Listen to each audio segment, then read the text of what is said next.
What evil lurks in the hearts of men? The Shadow knows.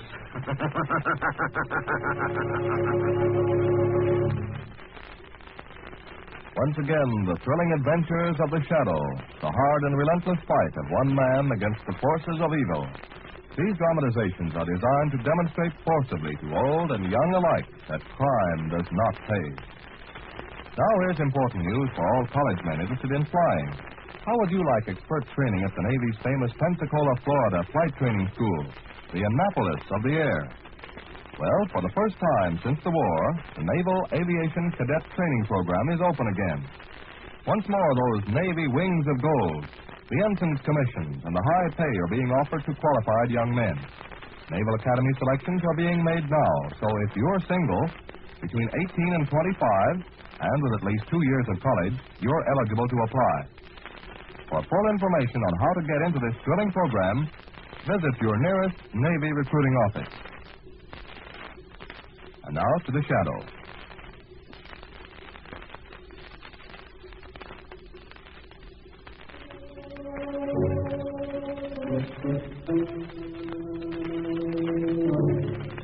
The Shadow, who aids the forces of law and order, is in reality Lamont Cranston, wealthy young man about town.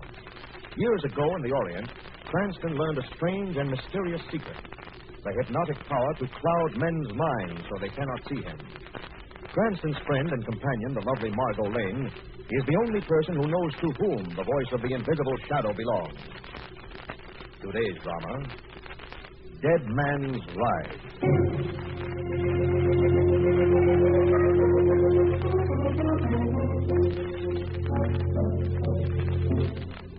On a rise of land, overlooking a secluded valley, stands the elegantly appointed one-story manor house of Roundville, the celebrated horse farm of wealthy George and Helen Warren. This late afternoon, we find a tired, somewhat nervous woman talking low and insistently, while a doctor listens attentively. No, it isn't exactly a happy marriage. George and I have never been in love, in the true sense of the word.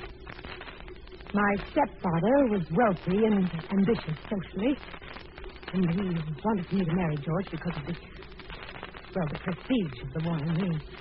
I see. Now, suppose you tell me something about your stepfather's death. Please, Peter, do we have to talk about that? My dear, you must remember this isn't a general conversation, but an important psychiatric treatment. I know, Peter. And you've been so kind and patient and helpful. It's been wonderful having you here for the past 2 weeks. I want to see you well again, Helen. I want very much to see you well. I'll do anything you say, Peter. Well, now suppose you tell me about your late stepfather. You weren't exactly on friendly terms, were you? No, we weren't. He forced my marriage with George. I didn't like that. But his death did come as a terrible shock to you. Well, not exactly. No, it wasn't exactly a shock. I see. Where were you precisely at the time your father fell from the horse and was trampled to death? Why, I was... Yes, Helen, dear. Tell both of us. George... Where were you at precisely when the so-called accident occurred? I didn't hear you come in, George. Obviously. Or you and the good doctor wouldn't still be holding hands, would you? George, stop being ludicrous. You're drunk. Drinking is my vice, isn't it, Helen? And yours is psychiatry. Or is it something more dangerous? Something to do with horses? John, I won't have you upsetting my patient with your ridiculous accusation. Ridiculous, Doctor. Helen's word is ludicrous. You two should stick together, Dr. Stark, shouldn't you? I think we've had about enough of this. Isn't that your horse waiting for you just outside the door? Yes, Doctor, that's Bruno. I'm riding him this afternoon. You're riding Bruno? Yes, the horse is perfectly safe, providing no one tampers with the saddle straps before he's mounted. What do you mean? I mean the saddle straps left unbuckled can throw a rider. And Bruno loses his head when he sees his rider on the ground. He tramples them, like he did your stepfather, remember? George, please. Are you going to jump Bruno today, George? Jump that wild stallion? Why, he's tough enough to hold on the flat. But it wasn't so long ago that you were boasting about what a fine jumper you were going to make of him, George. Yes, he seems to have changed. He's become, shall we say, more cautious, if that's the word for it. You think I'm afraid to jump that horse? I'm not afraid of any horse in the world.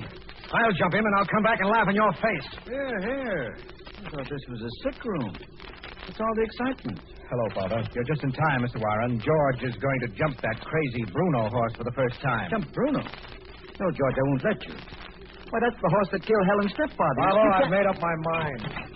And just in case you two would like to watch the performance, there's an excellent view from this large window. Oh, George, you can't. I forbid it. Fool. He'll kill himself. I don't think so, Mr. Warren. He's a fine horseman. Here he goes. I must say he seems to be handling him well. Yes, Say, he's heading for the wall. Hmm? He's going to jump the wall. No, he can't. Not an untrained horse. George! No! There he goes. No! He's stomping him.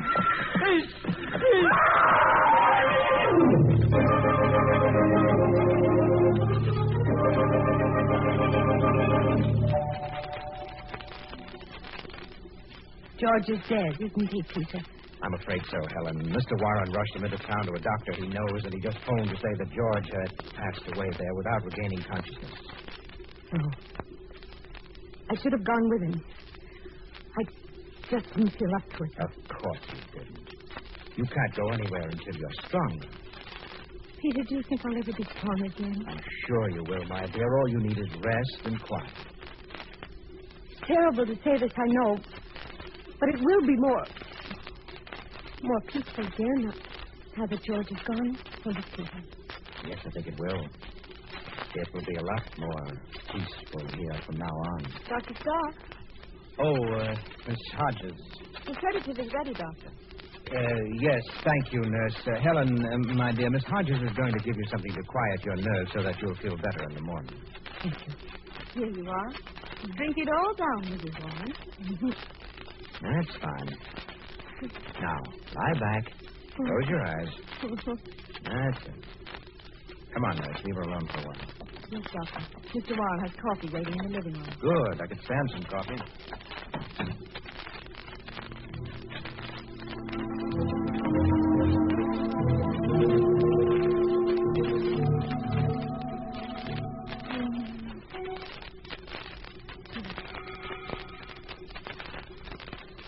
What is this? Bruno killed him. Bruno killed my father, too. The horse killed both of them. Johnny, what? A horse? What?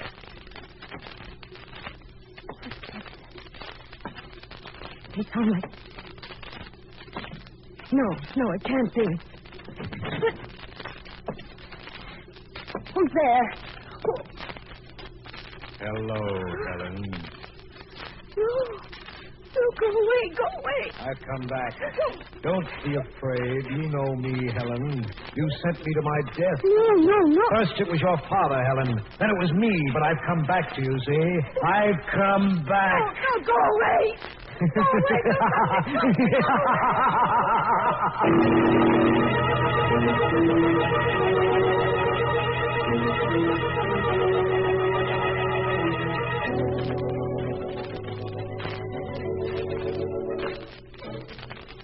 This calls for careful thinking, Margot. You slipped my proof favor.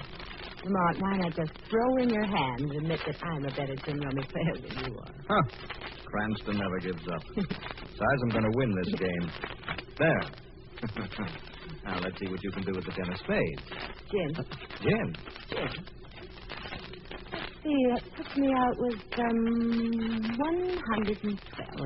112 to nothing. Sounds like Notre Dame versus Slippery Rock teachers. Maybe we ought to try some other game.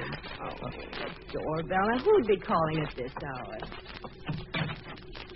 Yes. You must pardon the intrusion, but I was told I could find Mr. Cranston here. Lucius Warren, isn't it?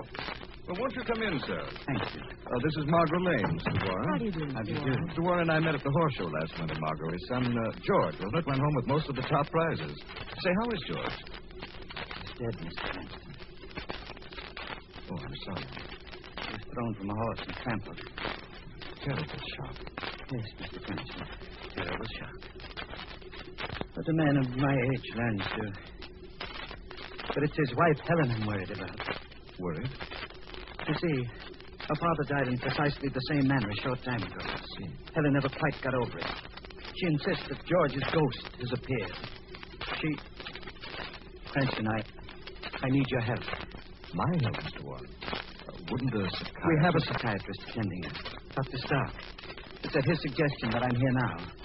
I'm afraid I don't understand. This, ghost, Mr. Cranston. Helen swears she's seen it, heard it. Dr. Stark says if the situation continues, Helen will... How dreadful.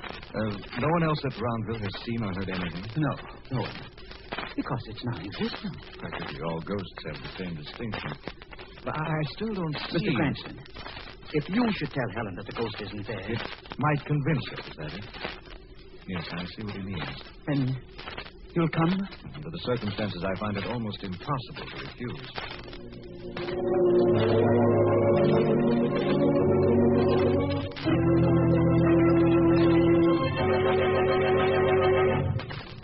But I tell you, Mr. Cranston, I saw him. I saw George in this very room. Mrs. Warren, is it possible it could have been someone else? Someone who merely pretended to be George's ghost? No. It was George. I'm certain. I'd know his voice anywhere. He was sneering at me, accusing me. Mr. Cranston, I'm afraid I must ask you to go now. Mrs. Warren is under a terrible strain. I realize that, Dr. Stark. I've just one more question. Mrs. Warren, you say the ghost was accusing you. Yes, he was. Accusing you of what? Mr. Cranston, I'm afraid I can't allow my patient to answer that question at this particular time. Doctor, if I'm to be of any assistance, I must know the facts. Well, Mrs. Warren, of what did the ghost accuse you? He was in a vapor, in a misty cloud. He sneered at me. He accused me. Of what? Of what?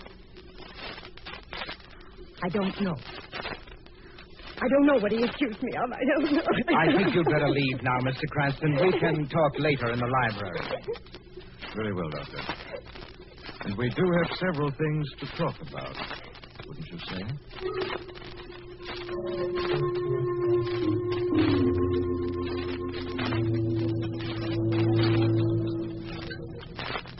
Coffee, Miss Lane? Miss Hodges? Thank you, Mr. Warren. I'd like some. I have plenty. Cranston? Nothing. I'll have another cup if you don't mind. Yes, of course. There you are, Doctor. Is Helen sleeping? Yes, I've given her a sedative. I'm afraid her interview with Cranston here was a trifle upsetting. I'm sorry. There were certain questions that were necessary. Well, in the future, I'd appreciate your asking me all the questions you find so necessary. I don't think that any of you realize just how close Helen is to a complete, incurable breakdown. But she seems so much better the last few days, Doctor. When I require your medical opinions, nurse, I'll let you know. Meanwhile, I suggest that you go to your patient. Surely Miss Hodges can drink her coffee first, Doctor. Thank you, Mr. Warren. I'll just take my coffee with me. Really, Stark, aren't you a little severe with Miss Hodges? Well, I suppose so. I didn't mean to be so irritable. It's just that this case baffles me. It's late. I suggest we all retire. Yes, very good idea. I've suddenly become quite sleepy. Strange that I should get sleepy after 2 cups of coffee. Yes, Doctor. Most strange.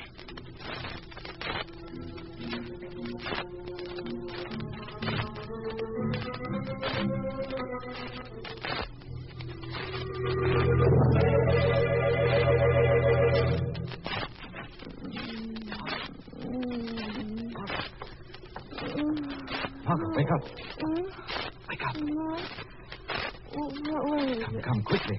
I don't understand. Oh, Monica, so You've been drugged, Margaret. Quickly, he's coming. The ghost? Yes, hurry. Come down the hall here. Hurry, Margot. Mrs. Warren's room. The door is open. Come on, look. The ghost! The cloud of mist. Stay, Margot. He's gone. Quickly inside. Lamont, there on the floor. She's dead. Oh. Judging from those staring eyes, she's been frightened to death.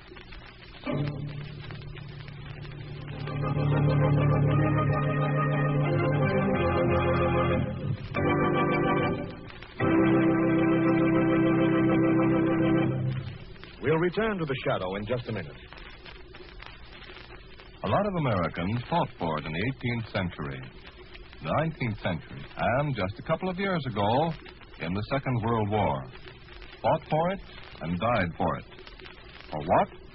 Why, for the right of all American citizens to have a voice in saying how and by whom they shall be governed. From large officers right on up to the President of these United States. Well, that's swell, you say. We're grateful. We wouldn't live in a land where we couldn't cast that secret ballot. We'll keep that right for ourselves and for our children, even if it means fighting for it again. And so, what do we do with this precious right to vote? Well, the last time we had a presidential election in these United States, just over half of the eligible voters took time out to go to the polls. What happened to the rest of us? Well, let's take the case of Joe Smith. He looked at it this way. After all, what difference does one vote make? I'm not going to swing the whole election with my vote, but it makes a lot of difference when you multiply that by several million Americans who had something more important to do on that particular day. You see, freedom carries with it a responsibility. And as the old saying goes, you never get something for nothing. Remember, freedom is everybody's job.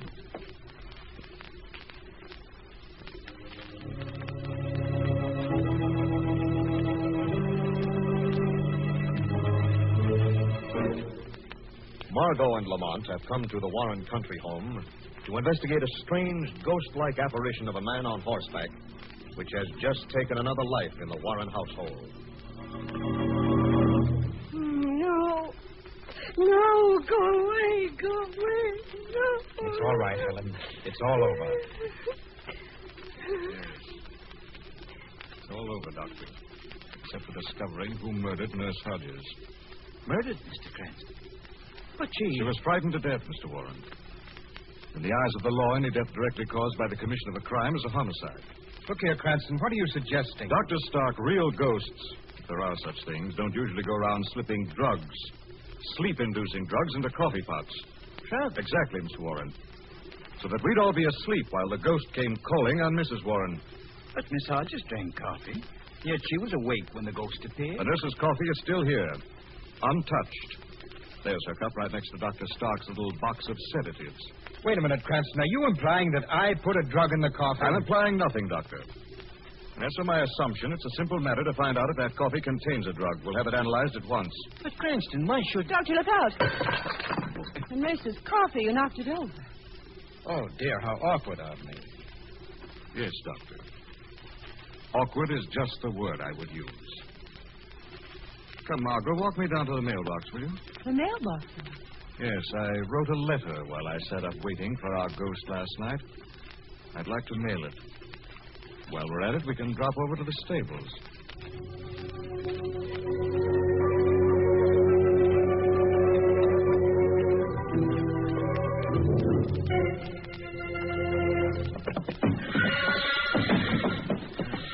High-spirited brute, isn't he, Margot? Vicious, you mean? Easy, fellow, easy.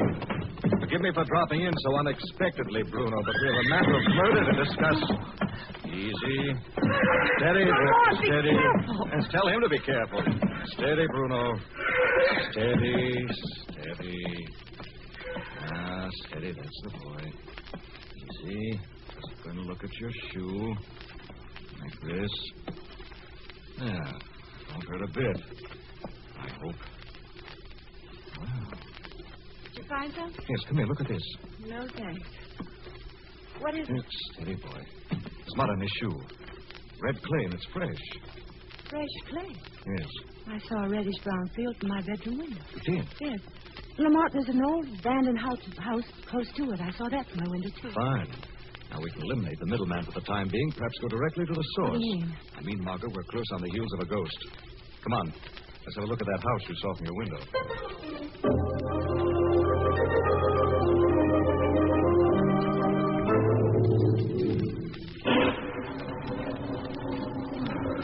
Dismal-looking place, isn't it?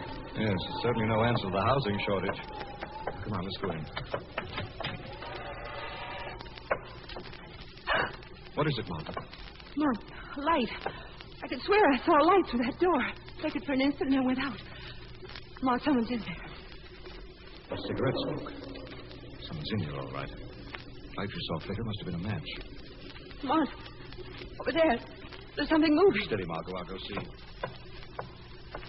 Oh, it's just an old piece of wallpaper hanging from the wall. Oh. Lamont! It's flapping. Someone must have opened the door. Lamont! Something's grabbing you. Margot!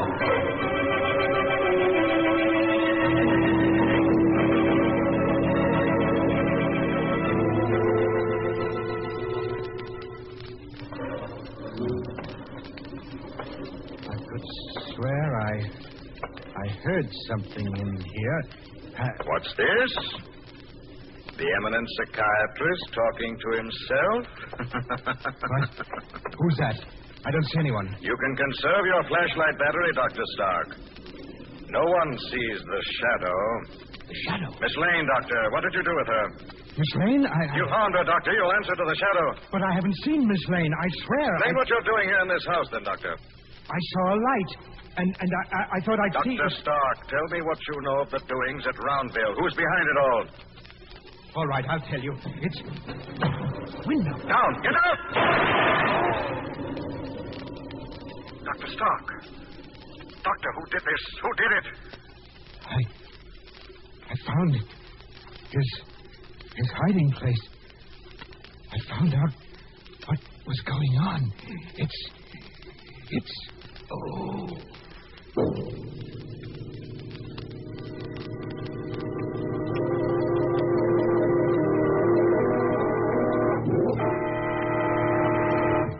A letter, Miss Lane. What was in that letter, mailed from Roundville? I don't know. What was in the letter Cranston mailed from Roundville? I insist that you tell me. And I insist that you untie me, Mr. Warren. Untie you, Miss Lane? Really, I'm afraid you don't appreciate the situation. We have drama here, Miss Lane. And suspense. And perhaps violence. You're insane. No, Miss Lane. Helen's the one who's insane. You know Helen. She's my daughter-in-law. It's all part of the plan, you see. Plan? What plan, Mr. Warren? The letter, Miss Lane. What did Cranston have to say? I tell you, I don't know. I don't know. You mean you've forgotten, don't you, Miss Lane? Conveniently forgotten. That's all right. I have a way of refreshing your memory. What are you going to do? I'll show you. Curling iron. Red hot and ready to use. Wonderful stimulant for absent-minded girls. No. I'm afraid I'll have to use it. Unless you decide to tell me about the letter. But I don't know. No. Don't come any closer. No. You heard what she said, Warren. Who's there? I'm close by you, Warren. Oh, the shaft. Put that iron down, Warren. Put it down, I say. It was a clever scheme, wasn't it, Warren? A daring plan. What do you mean? Your plan to drive Helen insane.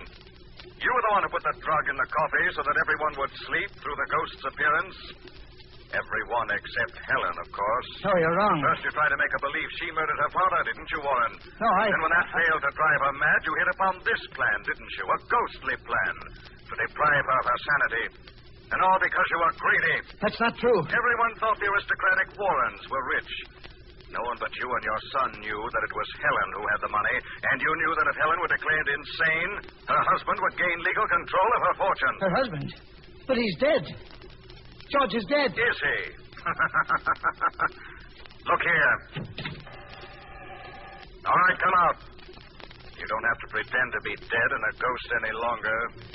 George, how did they find you? Where am I? What happened? You just received a little tap on the head, George. You'll recover. Which is more than can be said for Dr. Stark lying upstairs dead with your bullets in him. Shadow, you hurt George. You hurt my son. He's got a gun. I'll kill you. Drop that gun, Warren. I'll kill you. Father, I'm in your line of sight. I've killed him. My son. I've killed him. And this time it's real. The evil suffer by their own wicked devices, Warren.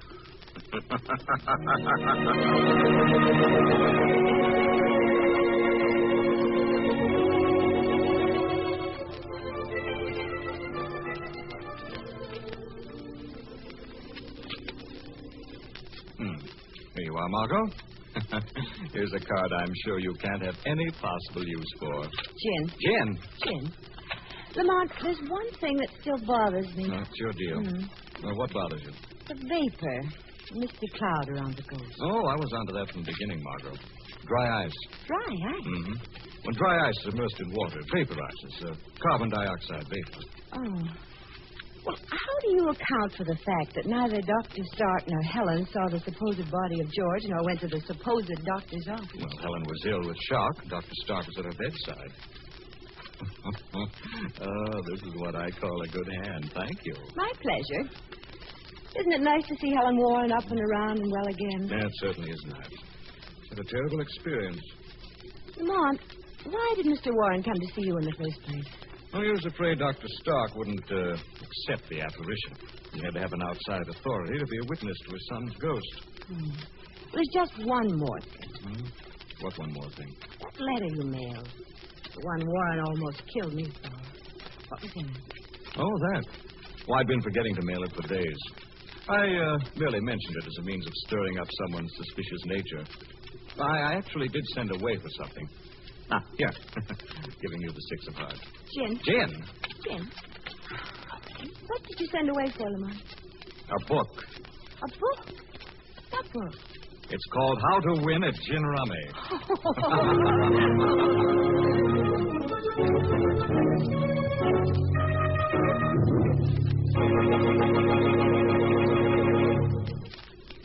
We'll return to the shadow in just a moment. In its highest meaning, American citizenship implies respect for the dignity of man the individual. It has long been a basic American belief that the essential good in men will beat down the bad, but only if the individual is afforded wide latitude in working out his own problems. There is something extremely positive about all this, but don't let anyone twist the thing around. Don't let anyone tell you that in being an American, you are not being something else. Professional patriots invariably employ this trick. Next thing you know, you're an anti-capitalist, anti-socialist, anti-foreign, or anti-half a dozen things. Free, intelligent individuals have no difficulty arriving at sane, satisfactory conclusions. Whether Frenchmen or Chinese, Christians or Jews, employers or workers, white or black, free men are strong men. And a nation of free men is a strong nation. Now back to the shadow.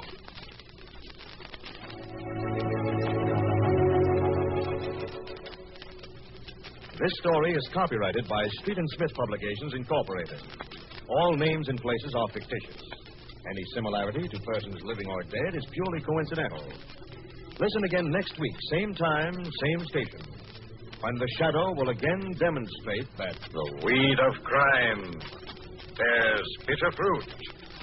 Crime does not pay. The shadow